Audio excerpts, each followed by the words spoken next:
All right, this is good because I finally get to catch up with you this week or this year because you've split after every. I've been a little bit elusive. Yeah, sorry about that. Okay. I love the media.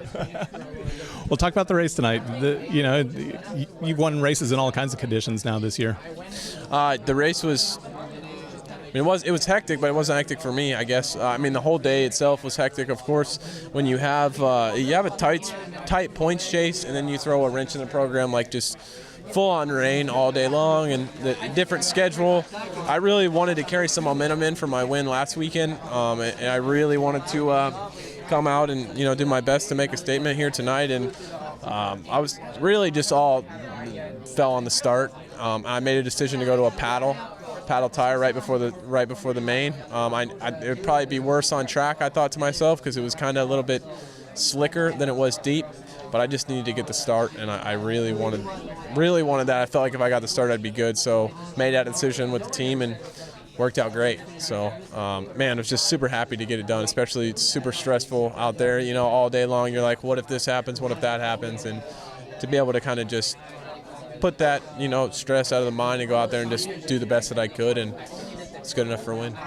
Man, those metal grids, sometimes they look awesome when it's dry, but when it's wet, it's a little bit of a guessing game, isn't it? Yeah, before Anaheim, Nick and I went out and got a hose and watered the grate as much as we could. The whole thing soaked my tire and everything, and was trying different maps and doing everything we could for these because we knew it was going to be muddy at some of these things just with how the weather's been. So I knew that my mapping and all with the tire and all that, I knew it wasn't going to spin off the grate. At that point, it's just about adjusting for how the dirt is, or the traction on the other side of the gate. And the main thing is, if it's raining, you're going to spin a lot on the plastic. But it wasn't raining, so that was out of it. And it was more so just getting the dirt in between the grates kind of out, so we could get some traction. So just kind of got to chirp it a little bit, like old school amateur concrete starter, back in the day, pro concrete start. I just got to do some different things, get a little creative. Those heat races, it looked like if you didn't get the hole shot and somebody got to that pond out in front of the gate before you, you were smoked. Man, I felt so good in the heat race too, and Ferrandis was in front of me, and I'm like, I wanted him so bad. Like it was just, just your natural, you're racing, and I want to win any race I'm in, even if it's a heat race, and I felt so good. And I'm like, God, I want it so bad, but it was so wet, and so, if I was going behind him, I'd get splashed so bad, and I was like, all right, man, you can have this one. Points leader now? Yeah.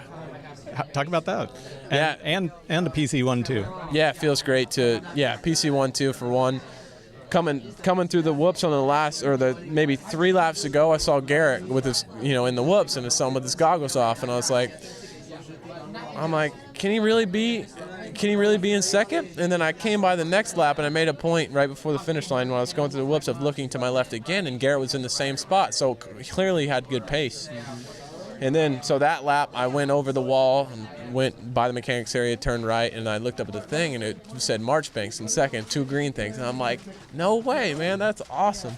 But funny story, a couple weeks ago we were riding, that week it rained a lot. I know they're kind of blending together now, but we have our top track at Glen Helen, Pro Circuit track, and it's kind of sandy. That's where we ride when it's muddy. I did some motos with Garrett before A2, and man, he kicked my ass. He was like a second and a half faster than me. I'm like, I just beat the man by like 45 seconds at Glendale, the weekend before. I'm like, what's going on? So, kids got it in the mud, that's for sure. So, feels great just to get a, good team victory, I guess you would say. And red play doesn't feel too bad either. So it's all about not getting complacent and just continuing to get better. We're only 5 rounds in, 5 to go. So, not going to get overly stoked on the red play, but it is nice. Yeah, you've got a little bit of gap to the Triple Crown race. Yeah. So little gap, 8 points, nothing. Or East-West, I should say. Yeah, East-West shootout. So little gap, nothing too crazy. But I was 8 points down 2 weekends ago, and look where I'm at now. So these guys are good. They're gonna be coming for me, and just gotta keep doing me, keep getting good starts, and have that offensive mentality. What do you do in the meantime? Some golf, some outdoor riding. We'll be training just like always, So just keep grinding. Online shenanigans. Yeah, we'll be on. You say online? Yeah, I'll be on Call of Duty a little bit. Sweet. Well, congrats, and we'll see you in a few weeks. Sounds good. Thanks.